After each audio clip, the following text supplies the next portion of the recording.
Voilà, petit challenge, filmer cette vidéo d'une traite, sans arrêter, sans recommencer, voilà. Parce que ces derniers temps, je mets vraiment le doigt sur ce que j'ai envie de faire, ce qui est important pour moi, quelles sont mes valeurs.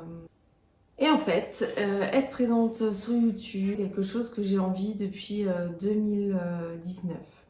Et j'ai jamais vraiment réussi à aboutir ce projet. Parce que j'avais peur de la critique, peur du jugement des autres, peur d'être ridicule. Et résultat, j'ai rien fait. Tapis dans mes peurs, j'ai rien fait. Et en fait, ça reste un projet inabouti, ça reste une frustration, ça reste quelque chose qui me fait ressentir un pincement au cœur parce que c'est une envie que j'avais, que j'ai pas, où je suis pas allée jusqu'au bout en fait. Et j'ai des choses à dire, j'ai plein de choses à partager et je pense que voilà, de partager de cette façon, ça permet de partager à grande échelle, à planter des petites graines par-ci par-là. Et que voilà, quand on a envie de partager des choses, il faut pas garder les choses pour soi. On est là pour partager, pour transmettre des choses, des expériences personnelles qui vont pouvoir aider d'autres personnes. Voilà, donc si parfois je cherche mes mots, ou que je bégaye, ou que je me trompe, je vais pas recommencer. Je vais pas recommencer la vidéo. Je vais faire comme si je parlais à quelqu'un en face de moi. J'en discutais samedi soir avec une amie, je lui parlais que ça me tenait vraiment à cœur et elle me disait bah oui, mais faut y aller. Il faut être naturel.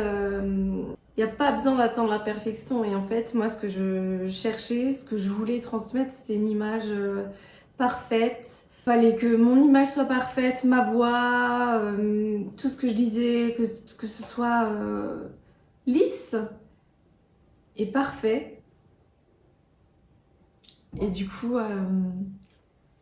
en fait, ça n'existe pas. Quand on parle avec quelqu'un en face de nous, on cherche aussi ses mots, on se reprend, etc. Mais en tout cas, on fait pas stop, attends, je rembobine, je refais, etc. Enfin voilà, ça c'est ce que je faisais depuis toujours, que ce soit pour faire une vidéo sur Instagram ou à l'époque quand je voulais faire des vidéos déjà sur YouTube. C'était une catastrophe parce que je passais des heures et des heures à me filmer en train de raconter la même chose.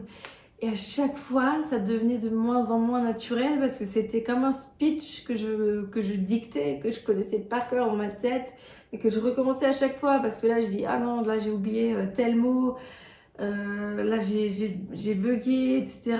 Et en fait, non, je veux y arriver en fait à transmettre quelque chose de spontané et de naturel. C'est vraiment un challenge pour moi. C'est vraiment un challenge pour moi de faire ça parce que je reviens de loin, hein. Franchement, j'ai passé des heures et des heures à faire des vidéos et finalement à rien en faire.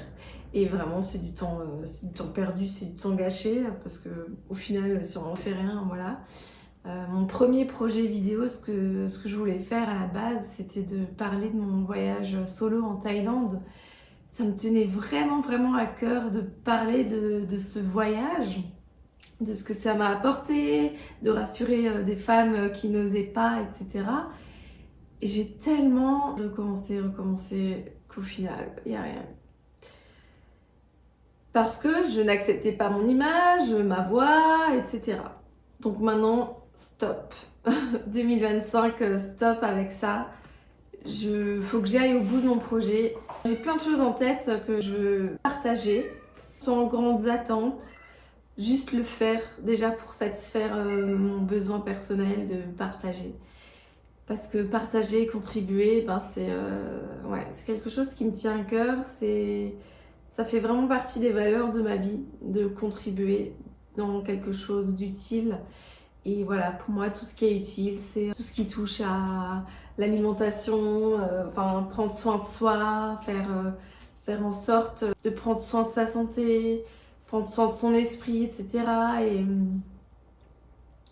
Il y a plein de choses à partager dessus. Voilà, c'est mieux là. Donc voilà, ces vidéos ne seront pas hyper lisses, hyper parfaites. Voilà, surtout que là, c'est la première.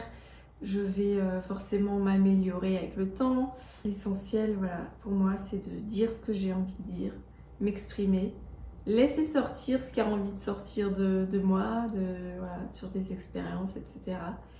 Et surtout dépasser cette peur du jugement, cette peur de la critique. En fait, voilà, ça sert à rien parce qu'on se gâche plein de choses à avoir peur des autres. Et au final, si les autres pensent quelque chose de mal, en général, ça reste dans leur tête, dans leurs pensées. On n'en sait rien. Après, ben oui, il y a les critiques ouvertes, les commentaires. Et même si quelqu'un trouve ça nul, je sais que ça parlera forcément à des gens. Et en fait, c'est pour ça qu'il faut le faire. C'est simplement parce que ça va forcément parler à quelqu'un. En fait, tout ce qu'on voit, tout ce qu'on utilise sur la Terre, il y a des choses qu'on aime, des choses qu'on n'aime pas.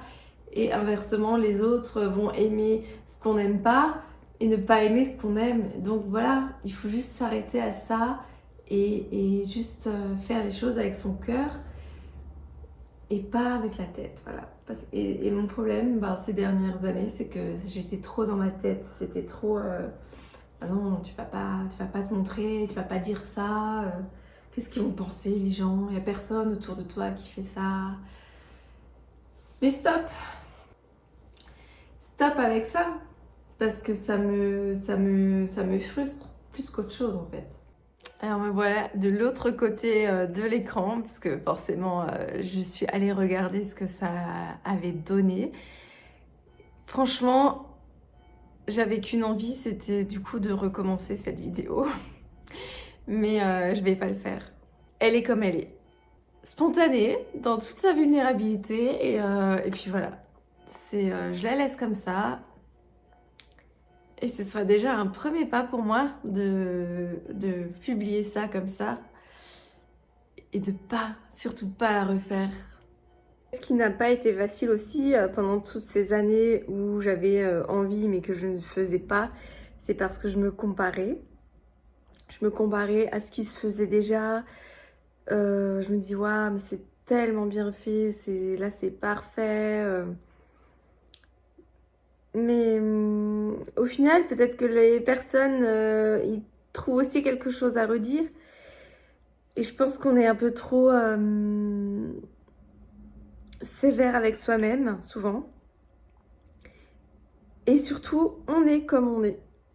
Ça, c'est vraiment quelque chose à intégrer, c'est que on est comme on est, il faut s'accepter comme on est, il faut accepter sa voix, il faut accepter son visage, il faut accepter tout. Parce qu'on ne peut pas, la plupart de ces choses, on ne peut pas les changer. Et voilà, il ne faut pas se restreindre parce que le voisin le fait, parce que c'est trop bien, parce qu'on le trouve mieux, etc.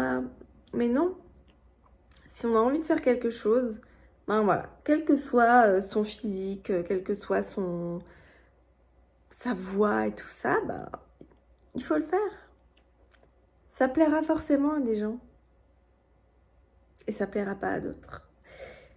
Et il faut être ok avec ça, c'est clair. Hein. Mais oui, on peut pas plaire à tout le monde. On peut pas être aimé de tout le monde. Et c'est ok en fait. Moi non plus, j'aime pas tout le monde. J'aime certaines personnes, je n'aime pas d'autres. Il y a du contenu que je n'aime pas du tout, alors que certains adorent. Et c'est comme ça. Donc c'est hyper dommage. Moi, je me le dis à moi-même. Hein. C'est hyper dommage de s'arrêter, de se priver de faire quelque chose parce qu'on estime qu'on n'a pas... qu'on est moins bien que quelqu'un qui le fait déjà. Et non. On a tous notre place ici, on a tous le droit de faire des choses. Donc voilà, ça c'est vraiment un petit message aussi pour d'autres personnes peut-être qui sont passées par là. voilà, il faut outrepasser tout ça, s'accepter.